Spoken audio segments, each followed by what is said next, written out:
Varanasi high court ने अधिवक्ता पीयूष श्रीवास्तव ने शिवपुरी निवासी विनय सिंह पर लगाया आरोप। पुलिस आयुक्त को प्रार्थना पत्र देने के बाद उन्होंने बताया कि उच्च न्यायालय के आदेश को ताक पर रख दिया, जबकि कानून सबके लिए बराबर है। आज कानून के रखवाले ही न्याय दिलाने वाले अधिवक्ता को कटघरे में लाकर खड़ा कर दिया। अब अधिवक्ता जाए तो जाए कहाँ? हम तो बोलेंगे ही ना।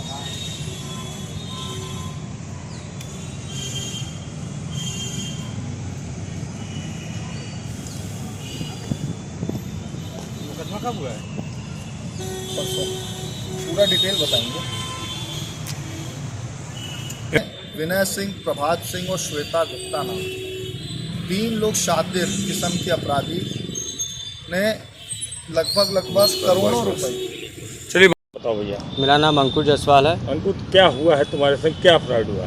सर, दरअसल मैं कोरेकल कैपिटल में पिछले साल भर से जॉब कर रहा हूं और पिछले 4 महीने से मेरी सैलरी नहीं दी जा रही है। आवाज़ उठाने पर मुझसे हमेशा जब भी मैं पूछने जाता हूं तो विनय सिंह और श्वेता गुप्ता उसमें HR हेड है, उनके कहने पर 2 से 3 दिन में सैलरी आ जाएगी। बार बार ये पिछले 3 से 4 महीने से बोला जा रहा है।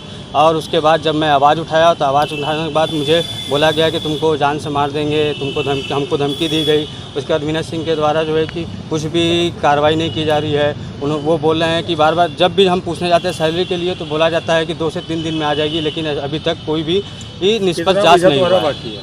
सर, 4 महीने की सैलरी है, टोटल 1 लाख के आसपास है। कितने दिन से काम कर रहे थे? मैं पिछले साल भर से वहाँ काम कर रहा हूँ सर। तो क्या देखे तुम वहाँ पे, क्या फ्रॉड होता है वहाँ? अब ये तो सर पहले से मुझे पता नहीं था फ्रॉड होगा। मैं जब ज्वाइन किया था तो उस टाइम पे सैलरी आ रही थी, लेकिन फिर उसके बाद धीरे धीरे उन्होंने सैलरी पहले होल्ड करना शुरू किया। होल्ड करने के बाद पहले हमारी सैलरी टाइम पर आती थी, फिर उसके बाद धीरे धीरे उन्होंने होल्ड करना शुरू कर दिया। होल्ड करते करते फिर कुछ बताया नहीं, बिना कुछ बताए सैलरी होल्ड कर दिया। नमस्कार, एडवोकेट पीयूष श्रीवास्तव, उच्च न्यायालय इलाहाबाद।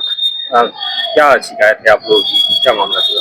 देखिए, जिस मामले में प्रकरण ये है कि 0270/25 थाना सारनाथ, जनपद वाराणसी में माननीय कमिश्नर महोदय के आदेश से एक FIR पंजीकृत हुई, जिसमें बाद में माननीय उच्च न्यायालय ने आरोपी विनय सिंह, प्रभात कुमार और 2 अन्य लोगों को ये कहते हुए एक चेतावनी दी कि भाई आपको पैसा भी जमा करना, और साथ में एक ये दिया कि एक स्टे करते हुए कि नहीं, आप अगर किसी भी तरीके से व्यवधान डालेंगे तो आपके खिलाफ पूरी जो रिकॉल एप्लीकेशन है वो माननीय न्यायालय में पड़ सकती है।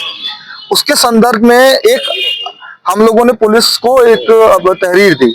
तहरीर में लिखा कि हमारे साथ लगभग हमारे 10 एम्प्लॉई और एक सुनील कुमार सिंह दिल्ली के, उनके साथ 51 लाख का फ्रॉड, और हमारे लगभग 10 लोग जिसमें अखिलेश गिरी, सौरभ झा, शेर बहादुर सिंह, नीरज जी, रजत जी, गोपाल किशोर, नेहा किशोर, योगेश कुमार अन्य के साथ लगभग 25 से 30 लाख रुपए की फ्रॉड हुआ, सैलरी और इन्वेस्टमेंट के नाम पर। उसके बाद कई बार श्वेता गुप्ता नाम की एक महिला है जो सब पर आरोप लगाती है।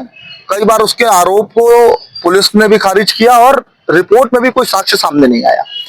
उस क्रम में जब पुलिस हमारी बिल्कुल FIR नहीं सुन रही थी, माननीय सिविल जज महोदया क्या 7th क्या हम लोगों ने एक एप्लीकेशन दिया। उसके बाद उस 156(3) जो बाद में 173(4) हो गई है, उसमें हमारी पिटीशन को अलाउ करते हुए, एप्लीकेशन को अलाउ करते हुए उक्त धारा में मुकदमा पंजीकृत करने को कहा गया। इससे पहले 15-20 दिन, 1 महीने का इंतजार किया गया। पुलिस ने ना मुकदमा लिखा और केवल हिला हवाली हमारे और हमारे क्लाइंट्स के साथ किया। उसके बाद हम लोगों ने जब मुकदमा पंजीकृत हो गया तो माननीय उच्च न्यायालय में एक रिट पिटीशन डाली हुई जो पेंडिंग है। अब पता नहीं क्या घबराहट हुई और क्या हुए, तो एक सिद्धार्थ सिंह नाम का व्यक्ति है जो विनय कुमार सिंह के इशारे पर, उसने कबूला भी है कि मैं विनय सिंह को जानता हूं, और विनय सिंह के इशारे पर उसने हमें उच्च न्यायालय के अधिवक्ताओं को धमकी देने का प्रयास किया। और सिर्फ धमकी ही नहीं देने का प्रयास किया, हमें मारने का प्रयास किया, जो कितनी गंभीर धारा आप बताएं। एडवोकेट प्रोटेक्शन एक्ट की मांग हम लोग लगातार कर रहे हैं, और हम जिस 1961 के एडवोकेट एक्ट से गवर्न करते हैं, जो हम संचालित होते हैं, उसमें एक प्रावधान साफ लिखा हुआ है कि भाई हम 2 में से किसी एक पक्ष की वकालत करेंगे ही करेंगे। आप अधिवक्ता होने के नाते हम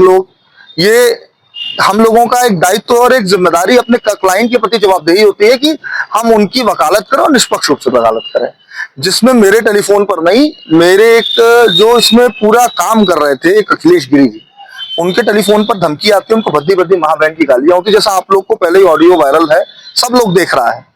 उसके बाद बड़े दुख के साथ मुझे कहना पड़ रहा है, मुझे कहने में कोई गुरेज नहीं है कि इस ऑडियो वायरल होने के दो दिन बाद हम लोगों ने आपस में चर्चा किया कि भाई कल को एक हमारा योगेश कुमार लड़का है, वो तो डर के मारे बेचारा बैठा हुआ है, और 2-3 लोग अपने परिवार के साथ यहाँ पर पूरा सब लोग आए हुए थे।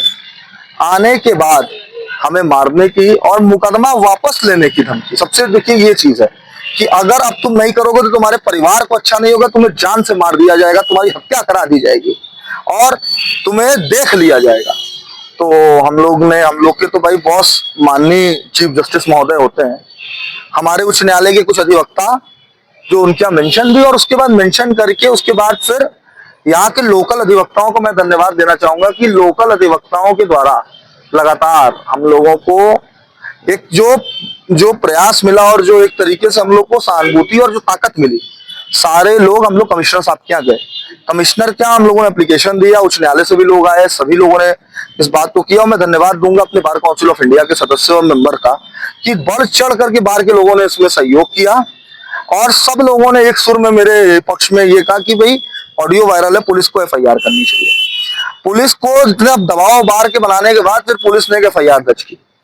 अब आपको मैं ट्विस्ट बताता हूं कि मामला खराब क्या है कि जिस धारा में एफआईआर पंजीकृत होनी चाहिए थी, जैसे माननीय न्यायालय का था कि उच्च धाराओं में पंजीकृत एफआईआर करें, 10270 में आप 409, 419, 420 लगाते हो, 409 भी लगाते हो। हमारी एफआईआर में आप ऐसा कुछ नहीं करते हो। क्यों संरक्षण दे रही है पुलिस, मुझे समझ में नहीं आ रहा, जबकि मामला दोनों का एक ही व्यक्ति द्वारा, एक ही आरोपी द्वारा ये काम किया जा रहा है।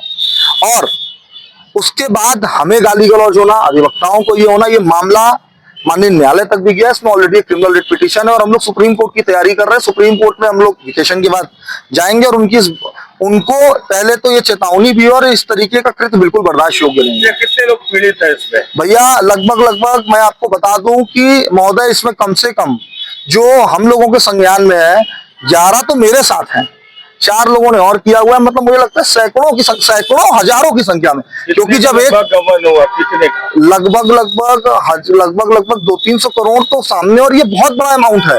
हजारों करोड़, 100 करोड़, अब कितना है ये तो आरबीआई का डिटेल हम लोगों के पास जो है, हम लोगों ने आरबीआई को लिखित शिकायत दी है। मेरे पास साक्षात प्रमाण है कि लगभग कम से कम आरबीआई के नाक के नीचे उसका प्रतिष्ठित पत्र यूज करते हुए, इस्तेमाल करते हुए लोगों ने इसमें गबन किया है और आरबीआई के नाम पे ठगी हुई है। मैं आरोप लगा रहा हूं आरबीआई के नाम पे ठगी हुई है।